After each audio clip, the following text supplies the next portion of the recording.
મિર્ચી morning. India versus England. અમદાવાદમાં છેલ્લી test match, મોટેરાનું નરેન્દ્ર મોદી સ્ટેડિયમ. રિષભ પંતે તડાફળી બોલાવી અને એના પછી વોશિંગ્ટન સુંદર એને ઠંડા કલેજે કોઈ પણ ઘોંઘાટ વિના સરસ બેટિંગ કરી 96 નોટ આઉટ હતો. એ જ વખતે સામેના છેડે 3 વિકેટ પડી ગઈ અને વોશિંગ્ટન સુંદર 96 પર જ રહી ગયો. 96 નોટ આઉટ, સેન્ચુરી ન થઈ. જો થઈ હોત તો મોહમ્મદ સિરાજનું રિએક્શન જોવાની મજા પડત, કારણ કે એ જે રીતે ખુશ થાય છે નોન સ્ટ્રાઇકર પર, બીજાની સફળતા પર એ જે ઝૂમે છે એ કાબિલે તારીફ છે. ગુજરાતી છાપામાં એક સરસ મજાનો શબ્દ છે નોટ આઉટ માટે, અને એ છે અણનમ. બીજે ક્યાંય આ શબ્દનો બોલચાલમાં ઉપયોગ થતો એવું મારી જાણમાં તો નથી. અણનમ એટલે જે છેક સુધી નમે નહીં તે, છેક સુધી ટકી જાય, ઝૂકે નહીં તે. કેટલો મજાનો શબ્દ, અડીખમ, અણનમ. વોશિંગ્ટન સુંદર સાથે જે થયું એ ઘણાની સાથે થતું હોય છે.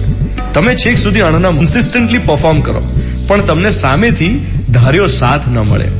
તમારા કામમાં કચાશ ના હોય, પણ સંજોગો, પરિસ્થિતિ અને તમારો સાથ દેનાર લોકો થોડા કાચા પડે. બિઝનેસમાં, પાર્ટનરશિપમાં આવું થાય, ટીમ એક્ટિવિટીમાં થાય અને ઘરમાં પણ થાય. તમે મક્કમ હો, પણ તમારા ઘરના તમને મોડા પાડી જાય તો કઈ નહીં, આ જ છે જિંદગી. બ્લેમ ગેમ નહીં રમવાની કે તે મને સાથ જ ના આપ્યો, જો તે મને એ વખતે સપોર્ટ કર્યો હોત તો. આ 33 મણનો તો છે ને, એનો કોઈ અંત કે તંત નથી. આપણા મગજમાં ખાલી વાત ઘર કરી જાય, જે તે વ્યક્તિ માટે આપણને પૂર્વગ્રહ બંધાઈ જાય, આપણને વ્યક્તિ માટે કે સંસ્થા માટે પ્રિજુડિસ થઈ જાય, અને એમાં મજા નથી દોસ્ત. એમાં તો મનમાં ને મનમાં દુઃખ રહ્યા કરે. આપણા સિવાય કોઈ ફરક ના પડતો અને આપણે દુઃખી હોઈએ. એટલે એમ માનવાનું કે જે સમયે જે થવાનું લખેલું હોય એ સમયે એ જ થાય. વોશિંગ્ટન સુંદરના બધા જ પ્રયત્નો પછી સેન્ચુરી ના થઈ તો શું? આપણા પ્રામાણિક પ્રયત્નો પછી ધાર્યું ના થાય તો શું?